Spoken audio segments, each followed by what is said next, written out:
Hello, everyone, and welcome back to Gridiron 2025. Ron Poniewasz, joined as always by Mr. Larry Kelly, member of the Luxembourg, Garbett, Kelly and George law firm, current assistant baseball coach for Penn State Shenango, and the current basketball coach, assistant boys basketball coach for Ralph Blundo at Newcastle High School, former varsity baseball coach at Shenango High School. We'll throw Holy Redeemer in there as well to make him happy for the week. Larry, welcome back. Thank you, my brother. I appreciate it. It's nice to be back. And, don't poo-poo Holy Redeemer. Probably my greatest coaching achievement was coaching the 5th and 6th grade girls at Holy Redeemer. You're talking to a guy that went to a private school, kindergarten through graduation of high school. I will never poo-poo private schools, Larry. Well, the only difference is we didn't recruit. I was the only whatever showed up at the gym is what we played with. But I never had more fun coaching a team. It was great. Well, this week we have our normal allotment of topics here. Athlete of the week. We're going to tell you about a young man, and when I say young man, I mean a young man had a really nice performance on the gridiron against a previously undefeated team.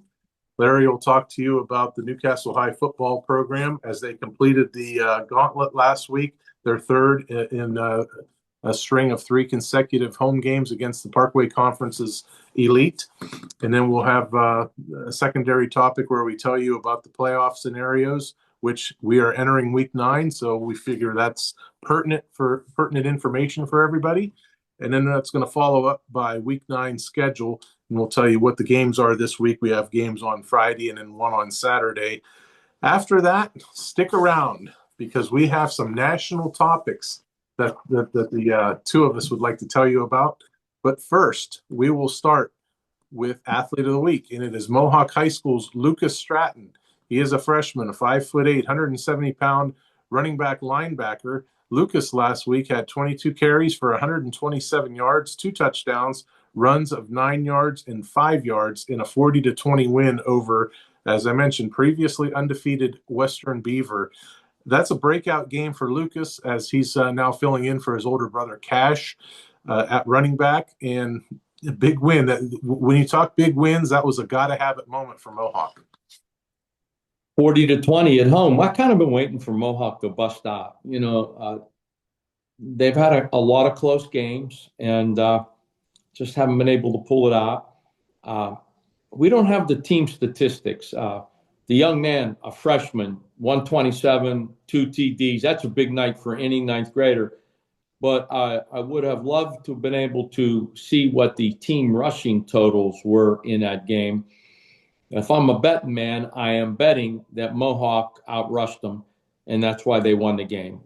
Again, looking through all of the statistics last week, every team that outrushed the other team won the game. And, so I'm sure the offensive line at Mohawk was doing their job. And, the young man, he had a big game. And a 9th grader, anytime you can run for 127, score 2 TDs against an undefeated team, you got your big boy pants on. So even though he's a 9th grader, Lucas Stratton, he came to play last week, my man. Yes, he did. Yeah, it was the first score I saw was 19-0 Mohawk, and then you start wondering, is that correct? 19-0 Mohawk, and and then Western Beaver scores a late touchdown to send it to the half at 19-7, and it's confirmed. Mohawk was winning, and you just kind of start thinking, when does the dam break? For Mohawk, because they've had their struggles where they've lost games at the gun, a couple of them, and we talked about that last week, but that wasn't the case last week. They just kept moving forward and scoring and doing what they needed to do on defense, and they maintained that lead and eventually got the win. Yeah, big game for Mohawk, and they're still in playoff contention, are they not, Ronnie? And so, it's important that you're playing your best football, not in September when the season starts, but, that last week in October, that first week in November, it's a big win for Mohawk. It's a momentum builder, and again, the young man, Lucas Stratton, 127, 2 touchdowns against an undefeated team, 9th grader. that's quite a performance and certainly worthy of Player of the Week. Yeah. Cash Stratton, Lucas's older brother, was hurt in, I believe it was the second game on the road against Laurel, and he hasn't played since. From the sounds of it, I think he's out for the rest of the year. Larry, you've coached multiple sports, baseball and basketball. Have you been involved coaching where a program has lost a kid for the rest of the season, a key part of the team for the rest of the season? That's the first question. Yeah, when we won the Whippeal Championship, Tino Campoli would have been our number one pitcher that year, and he had a Tommy John injury throwing bullpens in the winter in February. He never pitched an inning for us, and he would have been our number one that year. We certainly missed him, but when that happens, somebody got to step up. Mm-hmm. And during that season, we had several people step up for us, and that's why we were the champs. Yeah, because Mohawk doesn't seem like they're the same football team without Cash Stratton, and he would make the team go. He was a big part of who they were, their offensive identity, and so I guess that's the reason why I asked you, what did you guys do? How did you guys pull resources together, and did other kids have to fill in and pick up the slack for him in some sort of way? Well, absolutely. When you lose a pitcher and your number one pitcher in a baseball season, that could be devastating. And for us, the guy that stepped up was Shane Cato. At the beginning of the year, he asked me before the season started, "Coach, now that Tino's hurt, who's the number one pitcher?" I said, "You are, so you better get ready." And he not only did it, on the mound, he did it at the plate for us. He was the 2A player of the year. So when that happens, next man up, I think, is what Mike Tomlin says and what a lot of coaches say. And it's easier to say that. It's a little different to have it happen. And, when we won the Whippeal Championship at Shenango and finished second in the state, it was Shane Cato who stepped into the shoes of the number one pitcher that would have been Tino Campoli before his injury. Yeah, what a big win that was for Mohawk last week, because, right now, with only 2 weeks left in the regular season, I don't know where they're going to end up falling. They might be in a mix for possibly a wild card. I sure as hell would not like to face Mohawk going into the postseason. If you're a AA school, you're scoreboard watching, rooting against them to make the playoffs, because they're dangerous. Any team that has Bobby Fadden on it is dangerous. I think he threw for a touchdown. I think he picked one off and took it to the house, an interception return for a touchdown. He is a multi-faceted, multi-talented player who can beat you in several different ways. So, yes, I agree with you. Mohawk is dangerous. Yep.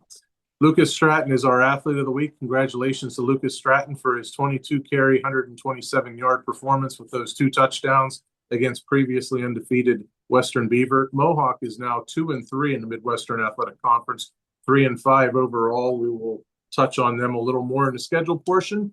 But up next, Newcastle High and the Red Hurricane Minute with Larry Kelly. Don't go away. Mohawk High's Lucas Stratton. Lucas is our athlete of the week. He helped the Warriors knock off Western Beaver in a 40-20 MAC victory. Obviously, their first loss of the season. Lucas, just talking about picking up that win. It was huge. Big team effort. They came in here thinking they were going to deal with us pretty easily. That was not the case, obviously, as it went. But can't forget about my team. It was a great team effort. Individual performance, obviously, is good, but can't win without a team. There's one thing I learned growing up around here. People should look out for each other. Be friends and neighbors that you can count on. So it bothers me when people who are hurt in automobile accidents get bullied by the insurance company. I don't let bullies run over my clients. I do what I was taught growing up. Step up, stand up, and speak up for those who can't. I'm Larry Kelly, and I'm a Newcastle guy.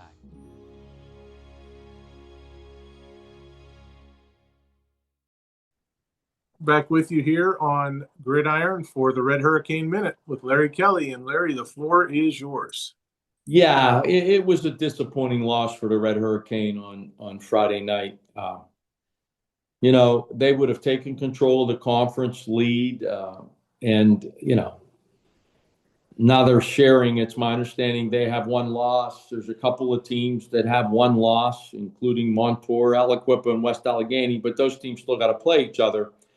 And what was I guess disappointing, at least to me, and I say it every week, if you control the line of scrimmage, you win the game 90% of the time. Well, West Allegheny controlled the line of scrimmage. They ran the ball for 136 yards. Newcastle ran it for 39. And, as a result of that, the Red Hurricane just could not overcome, what West Allegheny was bringing. I watched the game. I was there for the whole game. I'm surprised. The rushing deficit was 3-1, but I'm surprised. In watching the game, it appeared to be more than that. To tell you the truth, Newcastle did throw the ball for 168 yards, but at the end of the day, in high school football, you got to control the line of scrimmage, and they didn't do it, and that's why they got beat. And when you add to that the old bugaboo, they had 12 penalties for 88 yards. Can't beat yourself, as Mike Tomlin likes to say.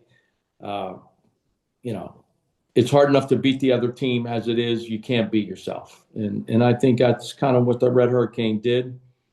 The one bright spot is it looks like we found a place kicker. And Chase, I apologize if I'm mispronouncing your last name, but I asked Coach Mangino, because I was up in the press box, boy, this kid looks like he can kick. Where'd you find him? And now Coach Mangino, who tends to be a little bit of a wise guy, said we got him out of the parking lot. So I don't know what that means, but the young man kicked 2 extra points, and he's a soccer-style kicker.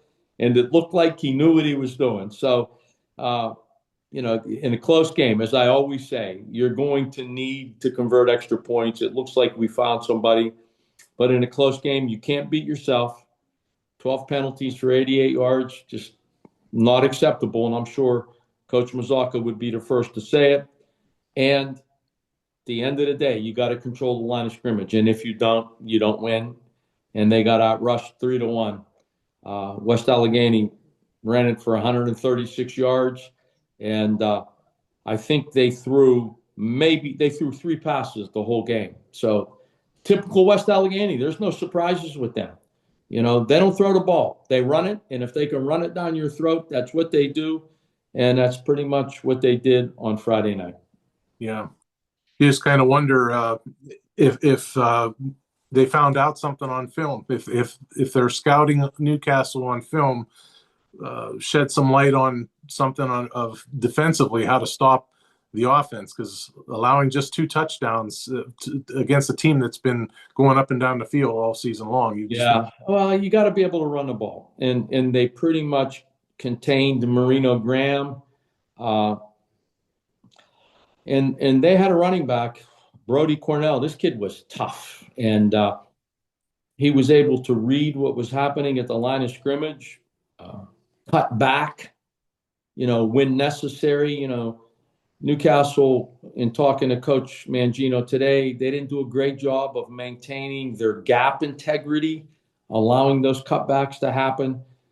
So, hey, look, they got 2 games left. They got Blackhawk this week, and Ambridge. They should win both, but you still got to show up and play. They're going to have 1 loss in the conference, and like I said, Montour, West Allegheny, Aliquippa, a couple of those teams still got to play each other. Only 2 teams make the playoffs. So if Newcastle takes care of business, they should be one of those teams. But I think if you ask the coaching staff and the players, that's a disappointing loss. We had them at home and didn't get it done. the top 2 teams out of the Parkway make the playoffs, and there's 2 wild cards that'll be selected from around Class 4A as well. So you don't want to put it in the hands of the steering committee, certainly. So, but I expect them to go out and beat Ambridge Friday night, and I expect them to go down and beat Blackhawk the following Friday night. You do that, you're in the playoffs one way or another. Yeah, you would think so, but they want to win the conference. It's been a long time since Newcastle has won the conference. And again, and I'm not a bet man like you, but if I were a bet man on Friday night, I'd have been betting on the Red Hurricane, playing great football, defensively stout. The game's at home. It's a big game, and didn't get it done. That's right. Okay, that closes us up for the Red Hurricane Minute. Don't go away. We're going to tell you about the playoff scenarios and how things shake out around the WPIL. We'll do that next right here on Gridiron. We all know there's an advantage to playing at home, to being the home team. At LGKG, we've been your home team personal injury attorneys for auto accident and workers' compensation cases for over 90 years. We know what works and how to win. We have all the credentials. At LGKG, we don't take every case. We handpick our clients so that we can give you the attention you deserve.